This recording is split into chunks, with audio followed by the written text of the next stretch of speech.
Okay, so Deltarune. It's like this alternate universe version of Undertale with a lore that needs to be solved. The two biggest mysteries in Deltarune are the identities of the angel and the knight. Now, most people think that the knight is acting on the will of the angel, or at least what he believes to be the will of the angel. But hold on there, partner. Nowhere in the game do we get the indication that the angel and the knight are working together. All we get is number one, suggestions that the knight is creating dark worlds, setting them in motion with pre established lore, and then fucking around with a few things in these worlds to get their intended result. The knight in particular is setting up the bosses of each world as the rulers and upsetting the balance of the universe by opening dark fountains everywhere. The one and only thing we have to link the angel to the dark worlds is that we're supposed to banish the angel's heaven or some shit, which doesn't sound like a good thing, and we'll get into that. Especially because the angel seems like a generally chill guy. Like, look at Hometown. The angel religion genuinely seems just like a normal religion. Chapter 1 basically confirmed my headcanon that the Dreamers were just a genuinely wholesome religious family. And so is Noelle a gay person. And let's not overstate the fact that Toby didn't do the classic R atheism thing of just making all the religious coded characters unrealistically homophobic. Get out of here with that Toriel hates gay people shit. Not a shred of evidence for it.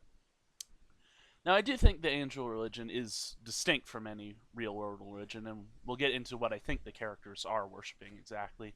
But bear with me, alright? First, I want to discuss the knight, which is Kris, and anyone who says otherwise is lying to themselves. Now, we literally see Kris create a dark world at the end of Chapter 2, and you could make the argument that Kris just did it for the sake of just now figuring out what it was and wanting to do something cool. But shit, man, Kris has been acting sus since the end of Part 1. We knew this was a possibility. There are three dark worlds we know to exist: the closet where Ralsei is, the unused classroom, and the computer lab. Now, let me something straight. I don't know if the knight was responsible for creating the dark world in Chapter 1. Queen outright states that today, and I'm going to emphasize that again, today the knight decided to create. That could just be a reference to how various religions do use day to refer to a set of period of time, which could be longer than a 24-hour period. But that is an oddly rare thing that's still a thing for a project made in 2024 to do. It has to be made the day, or even the night after 12 a.m. before the day that this computer lab dark world was made. The night before, we see Kris pull out a knife. Do the math. Anyway, back to the thing I was actually supposed to discuss, the card world. Yeah, I don't know if the knight made this world. All we know is that a knight appeared to put the Spade King in power, not much else. Now, it is true King doesn't recognize Kris as the knight during the fight at the end of Part 1. But that don't mean shit. Knights dress head to toe in armor so their face doesn't get stabbed. But it also comes with the added bonus of preventing other people from seeing what they look like underneath the helmet. It could simply be that no one recognizes Kris because Kris actively hides her face before appearing to them. Maybe even intentionally so that they do see Kris as a threat whenever the soul moves Kris around. Most Deltarune fans have accepted the difference between Kris and the soul. The player is the soul, Kris is some kid. Either way, I think Kris does this so they can have a world to themselves where they can do anything and have complete control. Even the king and queen seem subservient to the knight, so it's possible Kris just wants to have a world be exactly the way she wants it, regardless of what it does to the people who inhabit her world. And I think the biggest piece of evidence for Kris being the knight is the character of Ralsei himself. Now, it's no secret Ralsei looks a lot like Asriel, and acts a lot like him too. He's got the same singing voice that Asriel has, and he also prays to something? Not the angel, apparently, but just something. And this is an intentional link to Asriel, who's implied to pray to the angel? To whom Ralsei prays? I don't know. I'm going to relate this to something from my own life. Back when I was in elementary school, I got scared. School was always hard for me growing up. I'd have to be sent home from preschool a lot due to getting really nervous and lashing out when I thought people were staring at me. And elementary school is when the expectations started. To get through those first few years of elementary school, I created a character to help me through each day. And this character was named Jacob. I named him after my brother, so I didn't feel like I had to face the rough moments of school alone. And it's a very common place for a lot of people's first imaginary friends to be based on siblings or real friends that they have. Um, I wanted my older brother nearby to protect me, so I made a character that acted a lot like him. It's possible Kris made the closet darkroom just to have a friend like her big brother after Azrael moved away. But of course, Ralsei's all alone in his little closet darkroom, waiting his whole life for someone to show up. And while he's here, there are only a few voices he can listen to. The voice of the Dark World's creator, Kris, and the voice of the Light World's creator, the Angel. Two voices which would echo through space and time, telling Ralsei what each of them would want to hear. Before we go any further, the Angel is the soul, and anyone who doesn't think that is lying to themselves. Think about it. Who is the Angel in the original Undertale? Well, there are three possibilities. First of all, the Angel could refer to Azrael, who made the underground go empty by absorbing everyone except Napstablook into his form. Second is the player, who either convinces Azrael to shatter the barrier at the end of the game, kills everyone in the genocide route, or doesn't do shit in the neutral route. And the third is Chara, who isn't evil. She's just the player. Frisk ain't the player, you are. You're Chara. That's why you named her. Now here's the thing. In order for the Angel to be the same person in either route, it has to be the player. No matter what happens, the ending is the same. An Angel descends from the surface and either frees all the monsters, or they kill everyone in cold dead blood. The Angel is you, dude. It always was. The second you install a game onto your computer, you create a new game. You create a new world. This shit's meta, dog. The dog is meta as shit. There was a game I never really played or saw a walkthrough of before called One Shot. And one of the elements of lore about the game is that the name of the lore's deity is actually based on the name of the player. And this works on a meta sense because you installed the game, you technically created it, and now an entire world exists on your computer. Good job. Or the Angel could be Toby Fox, but I highly doubt the dog would be the final boss. Maybe the last secret boss, though. That'd be hilarious. Before we go any further, it is important to note that if the Angel is the soul, that means the Angel is the one who wants to destroy the Dark Fountains. So does that mean it is possible that the Angel is also speaking through time and space to tell Ralsei what to do? Now, this does get into the weird shenanigans where technically the Angel is the character that's made to represent the player, but also technically did a whole bunch of stuff in the lore without the player's input. Toby's weird menace shenanigans, it was the same thing with Chara. So basically, we have this narrative where you have the Angel, you, the one that's in the meta sense is supposed to be the gosh of this fictional universe. And then you have Kris, who's trying to be the gosh of their own fictional world inside the fictional world. Let's take a closer look at the characters of Spamton and Jevil to add to this idea of meta-narrative. Jevil is themed around a devil or a demon some shit. He's the embodiment of pure chaos, and we don't really know his standing with Kris. It seems that he was locked up under the Knights regime, though, so they probably don't like each other. Spamton is implied to hate Jevil, but is also implied to really like Kris. Like, really, really, really, really, really like Kris. People have pointed out that Kris seems weirdly illicit in Spamton's plan to surgically remove her heart-shaped object. She gets pissed when you win the Spamton fight, and doesn't really fight back when Spamton's got his Pippus launcher pointed at her. Kris wants to be separated from the heart. That's like her whole purpose. Spamton is originally a generic salesman, but when you help him get his body, suddenly he's more angelic. He's more of a bootleg or imitation angel, attached to strings that limit his power. So, you know, this is kind of like the whole thing of like some rando trying to become the angel, right? That's kind of what I get from this imagery. Now let's consider this fight from the perspective of everyone here.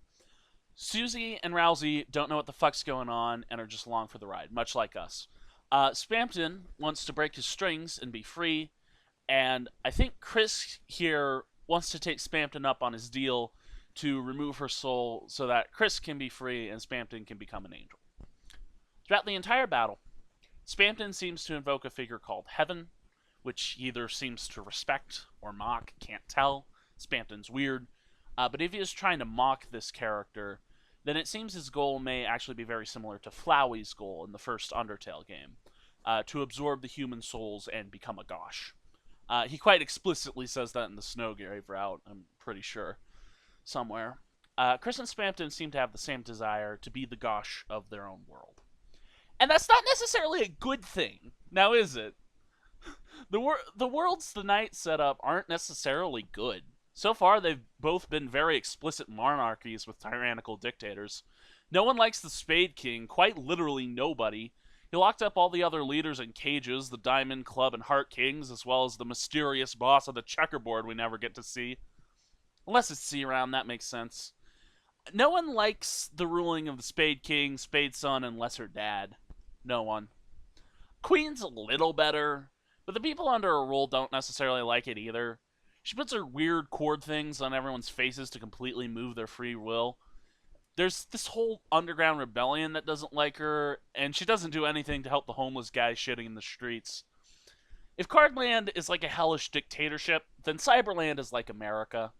Some people have it good, but other people are living in hell. And the people in power have the money to do something about it, but they just don't. It's just not ideal, right? Even though entire worlds have to be destroyed to get everyone to the closet dark world, their lives seem much happier there. Ralsei is like the sweetest little prince who just wants everyone to be happy. So it seems as though the angel, in sealing the fountains, actually wants everyone to get out of their rugged hellholes and live in a better place. Or at least that's one possibility. You see, if the player is the angel, and they have almost full sway over how this story is going to end, then their will is almost entirely up to the player. You have the choice to either spare everyone, or go out and make frozen chicken with your hoochie mama. You can choose to make friends with all the people of the worlds, or kill them in horrific blood, death, splooshy blood, gruesing blood, very gross and bad. But since everyone runs away, you have to kill these people when you're playing as someone who can prevent them from running away. Someone like Noelle, another angel-themed character. And let's not forget, even in the main route, your actions aren't always good. You have the choice to do lesser evils like insult people, and you're also exerting full control over Kris, which isn't a good thing. Now, with that being said, who's the good guy in the story, and who's the bad guy? Well, I think the story is actually a lot more complicated than that. The Knight is not a gruesome warlord, merely a creative individual who wants to play with characters they may be convinced are mere inanimate objects. The angel is neither a benevolent deity nor a malevolent destructor. It's you. And depending on what you do determines the will of this character. You have the choice to either destroy everyone's hopes and dreams, or save them and bring them to a better place. A good place. A place where they can be happy. Heaven of sorts. Oh, shit. Yeah. yeah. Yeah, so to whom Ralsei prays? It's the angel. I'm open to the idea it might be Kris, but nah, right now I think it's the angel. But Nick, you've gone mad. He literally wants to banish the angel's heaven, you sweet innocent peach. Hell nah. Ralsei merely knows his destiny is to banish the angel's heaven. He didn't say anything about liking it. Now here's the thing. If you're hearing two separate voices echoing through time and space, not really knowing anything else, and these two voices sound eerily similar, like there's only one mouth that's telling you this stuff, you're gonna think these voices are the same person. So say the angel tells Ralsei to make a heaven for all the people who were saved from the Knight's oppressive kingdoms, and the Knight tells Ralsei, nah, banish the angel's heaven instead, you're gonna assume that the banishing of the angel's heaven is not some dark, depressing ending. You're gonna assume it's a dark necessity for a greater purpose.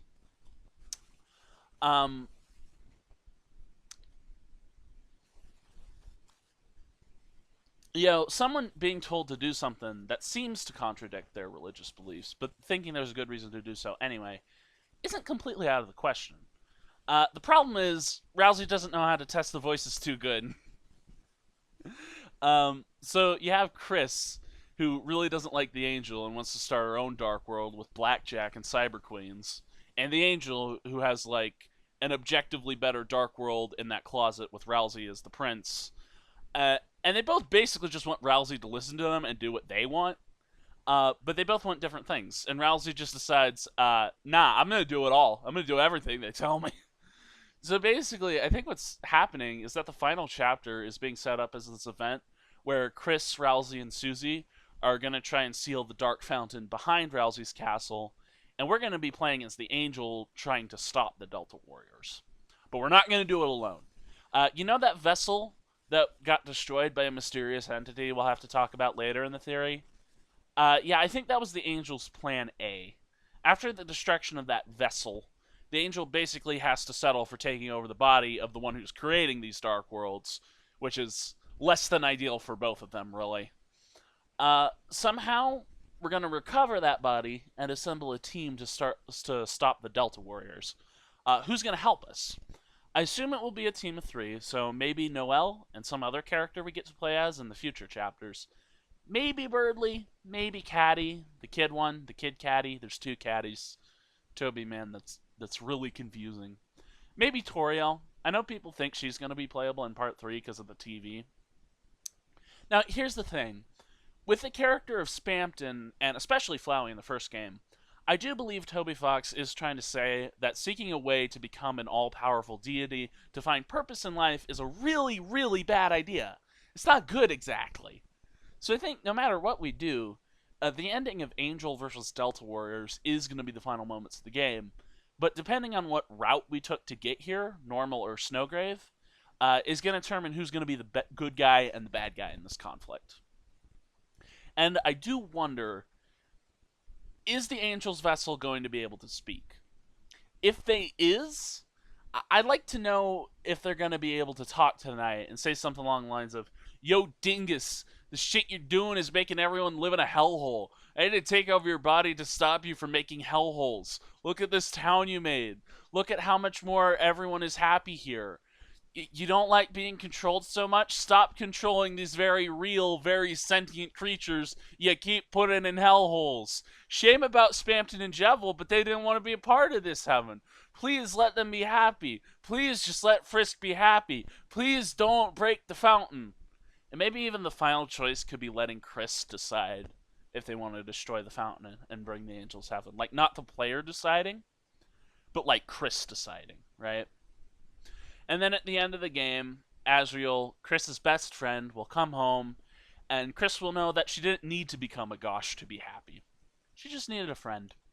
Aww. Now for some mini theories I'm not as confident in. First of all, the Titans. At the Night's Roaring, it said many Titans will come forth and wreck shit up.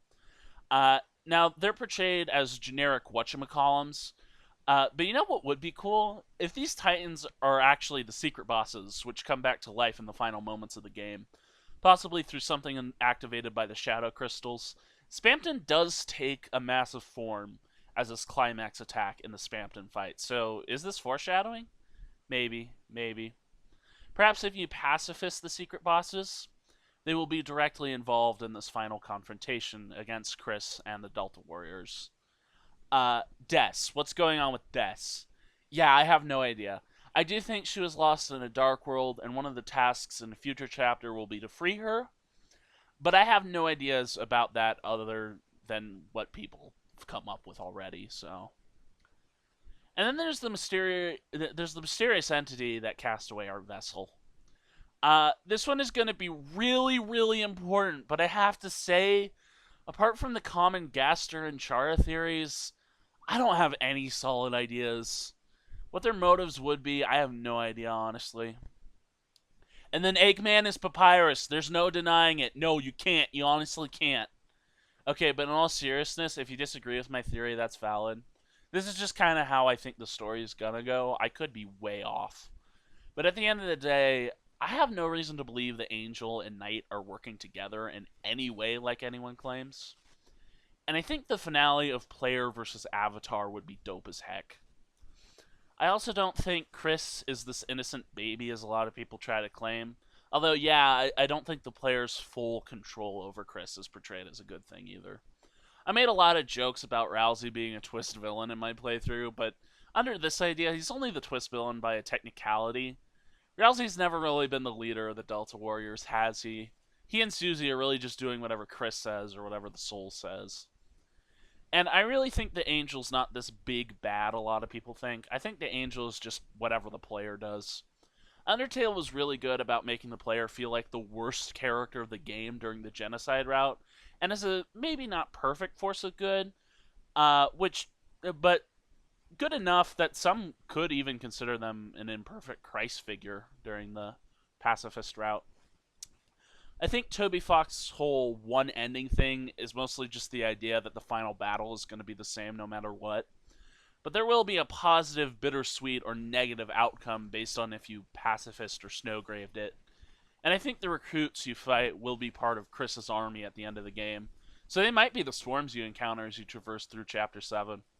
I also don't think Chapter 7 will just be the Darkworld Closet. I think it might be some kind of ruined hometown which ends at the Closet Darkworld. It'd be interesting if the Roaring was this event in which the light and dark worlds became one. So now Ralsei and everyone else will be able to traverse a ruined hometown. It may even be a strange mashup of all the previous dark worlds, which sort of morph and meld into each other, as well as hometown.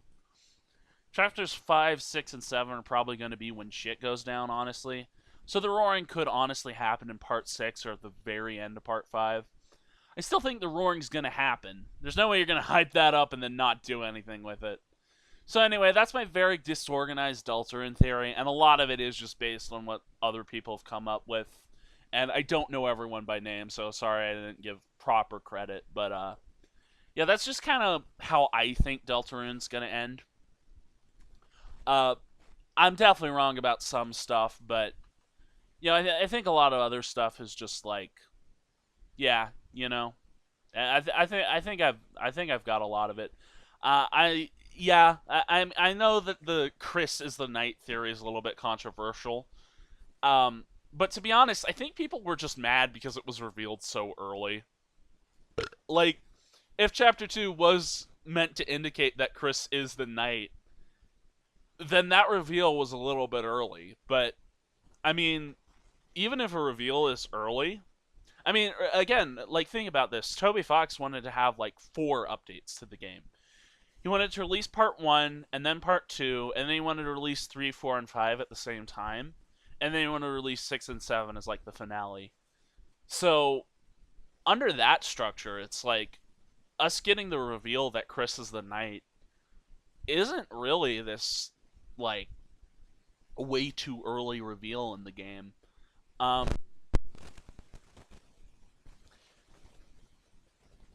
and I just think the evidence for Kris being the knight is a lot more than any other character.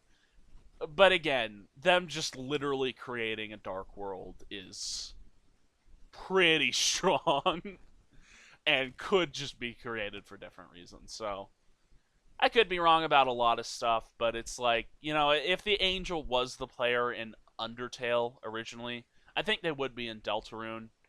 And if we're building up to a fight with the knight, and we already know that the Delta Warriors are going to fight us, the player, I think Kris is going to be the knight. I really think it is.